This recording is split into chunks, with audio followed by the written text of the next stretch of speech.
Hello guys, today we are starting class 9 topic work done. Work done क्या है और work done physics की भाषा में क्या है। जैसे देखो, अगर मैं बुक लेकर कुछ पढ़ रहा हूँ, फिजिक्स के लिए वो काम नहीं है, पर वैसे तो मैं कोई काम कर रहा हूँ, ठीक है ना। जैसे वर्क डन, फिजिक्स में वर्क डन को क्या माना जाता है, मतलब साइंस की बेस पे काम क्या है। अब हम वो देखेंगे काम क्या है साइंस के बेस पे। So work done is the force applied on object and object covered some displacement is known as work done. इसका मीनिंग क्या हुआ बताओ। देखो, यहाँ पर एक बॉल है, बॉल को लगा फोर्स, वो फोर्स है एफ, और उसने डिस्प्लेसमेंट मीन्स कुछ उसने डिस्टेंस कवर किया, या कुछ उसने समझो 10 मीटर डिस्टेंस कवर किया या डिस्प्लेसमेंट कवर किया, तब उसे हम वर्क डन मानेंगे। अगर फोर्स लगा, डिस्प्लेसमेंट कवर नहीं हुई, तो वो कोई वर्क डन नहीं है। तो ये है मेन बेसिक वर्क डन जो हमें फिजिक्स में पढ़ना है, ठीक है। So firstly we have work done की यूनिट होती है जूल, या हम कहते हैं जाउल, ठीक है। और वर्क डन का हमारे पास फॉर्मूला होता है work done is equal to F into S, where अगर हमारे पास इस फॉर्मूले को और मॉडिफाई करना हो, हमें पता है F is equal to M A in second law of motion. So मैं एफ की जगह क्या लिख सकता हूँ, एम ए, तो formula will be M A S, mass acceleration displacement. अगर मेरे पास ग्रेविटेशनल फोर्स में, अगर मैंने वर्क डन ग्रेविटेशनल फोर्स के बेस पे किया है, तो क्या होगा, मैं यहाँ पर फोर्स क्या लिखूंगा, एफ क्या लिखूंगा, एम जी, क्योंकि एक्सलरेशन ड्यू टू ग्रेविटी क्या होती है, स्मॉल जी, ठीक है। ये भी हो गया हमारे पास, यूनिट होगी जूल। वर्क डन आपको पता चल गया क्या है, फॉर्मूला आपको याद हो गया। अब next, other unit of work done means, एक तो जूल है यूनिट, अगर हम दूसरी यूनिट बनाएं क्या होगी, work done is equal to F into S. Work done क्या है, 1 जूल, एंड फोर्स क्या है, 1 न्यूटन। सो डिस्प्लेसमेंट क्या है, 1 metre. So 1 joule is equal to 1 newton metre. So other unit will be newton metre. F की unit हमें याद है, एस की होती है डिस्प्लेसमेंट मीन्स मीटर, डिस्टेंस और डिस्प्लेसमेंट हम मीटर में काउंट करते हैं। एफ हमारा होता है न्यूटन, एंड जूल हमारी पहले ही यूनिट है वर्क डन की। तो 1 जूल 1 न्यूटन मीटर के इक्वल होता है, ठीक है। तो अदर यूनिट क्या आ गई, न्यूटन मीटर, ठीक है। अब अग हमारे पास आगे टाइप्स ऑफ वर्क डन भी आते हैं। पहले हमारे पास फर्स्ट वर्क डन है पॉजिटिव वर्क डन। इसकी डेफिनेशन पढ़ते हैं, बहुत आसान है ये topic.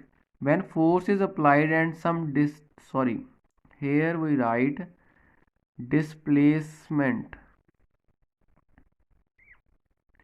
Displacement is covered in direction of the force. इसका मतलब क्या है बताओ। अगर ये बॉल है, बॉल को क्या लगा, फोर्स लगा।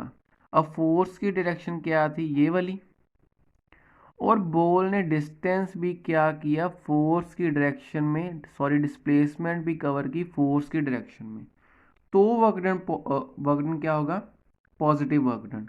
इसका मतलब कोई भी चीज़ है, किसी भी चीज़ पर फोर्स लगे, उसकी डायरेक्शन अगर फोर्स में ही हो, उसकी डिस्प्लेसमेंट की डायरेक्शन फोर्स में ही हो, तो वो क्या है, पॉजिटिव वर्क डन, ठीक है। Next we have negative work done, when the force is applied on object and displacement is in opposite direction. इसका मतलब क्या है, फोर्स और डिस्प्लेसमेंट एक दूसरे के क्या हो, ऑपोजिट। पर ये कौन सी केस में होगा बताओ मुझे। अगर हमने ग्रेविटी के बारे में थोड़ा पता है, पढ़ा हुआ है, ठीक है, मुझे पता है ग्रेविटी जो फोर्स लगाती है ऑब्जेक्ट में क्या होता है, फोर्स इज इक्वल क्या होता है, mg होता है, मुझे पता है। अगर कोई भी चीज़ ऊपर से ड्रॉप हो अर्थ के टुवार्ड्स तो फोर्स होता है mg। पर ये नीचे की ओर क्या है, ग्रेविटेशनल फोर्स। अगर मैं ग्रेविटेशनल फोर्स के अगेंस्ट कोई चीज़ ऊपर मारूं तो क्या होगा, जी क्या हो जाएगी, माइनस, बिकॉज एक्सलरेशन क्या होगी, माइनस में, एक्सलरेशन ड्यू टू ग्रेविटी क्या होगी, माइनस में। क्यों, क्योंकि मैंने फोर्स के अगेंस्ट किया, तो force will be minus M G, means negative. तो अब ये नेगेटिव कैसे आया बताओ। एफ फिजिकल तो मैंने आपको बताया W is equal to M G S. अब इस केस में जी क्या आ जाएगी, नेगेटिव, नेगेटिव आ गई तो minus M G S, minus M G क्या है, minus F. So answer will be, work done will be minus, means negative work done. ठीक है, इसमें पॉजिटिव वाला भी आ सकता था, जैसे बॉल मैंने ऊपर से ड्रॉप की, ग्रेविटेशनल फोर्स के साथ ही बॉल ने डिस्टेंस और डिस्प्लेसमेंट कवर की, तो ये पॉजिटिव है। अगर मैंने बॉल ऊपर की ओर फेंकी, मीन्स डिस्प्लेसमेंट ऊपर की ओर हुई, पर direction of gravitational force is against it, so it will B negative work done, simply it will be negative work done. Then we will have zero work done. When force is applied on object, displacement is not covered. अगर कोई हमने force लगाया object पे पर displacement क्या है उसकी zero है, या मतलब डिस्प्लेसमेंट ज़ीरो है, ठीक है। अब ये कौन सी केस में होता है, अगर देखो एक बॉल है, उसने एक पूरे सर्कुलर ट्रैक का क्या निकाला, चक्कर। अब हमें पता है displacement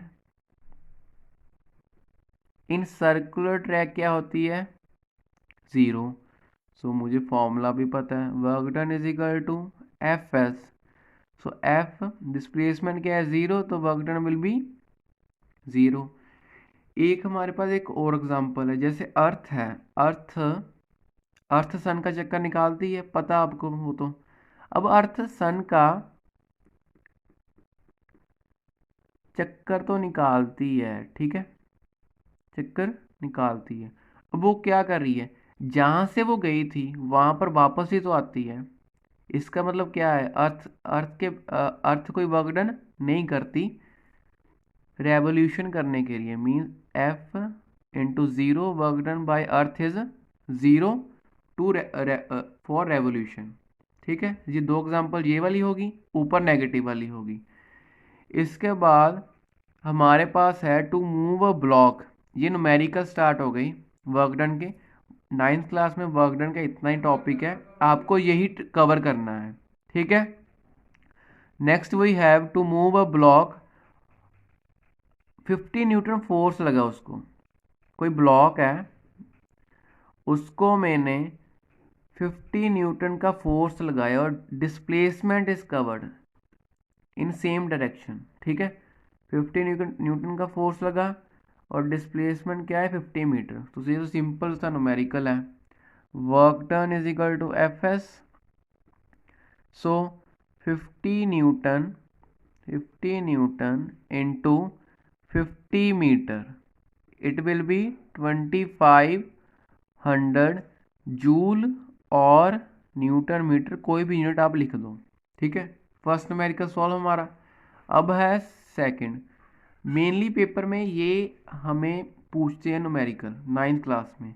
a man move a block, एक मैन ने एक ब्लॉक को सर्कुलर ट्रैक में मूव किया और उन्होंने फोर्स दिया हुआ है। ये फोर्स ना आपको पेपर में कंफ्यूज करने के लिए दिया होता है, फोर्स की हमें ज़रूरत पड़नी ही नहीं है, क्योंकि हमें पता है सर्कुलर ट्रैक में डिस्प्लेसमेंट क्या होती है, ज़ीरो। मैंने अभी कराया आपको, सर्कुलर ट्रैक में डिस्प्लेसमेंट क्या होती है, ज़ीरो।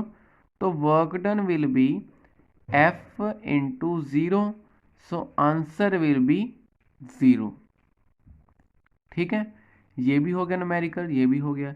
एक लास्ट केस मैं आपको बता रहा हूँ, एक चीज़ आपने ये भी याद रखनी है, जब जो फोर्स होता है ऑब्जेक्ट में, जो फोर्स होता है और जो डिस्प्लेसमेंट होती है, जब उनके बीच एंगल 90 का हो, फोर्स और डिस्प्लेसमेंट के बीच एंगल 90 का हो, तब आपको मानना है वर्क डन हमेशा क्या होगा, ज़ीरो।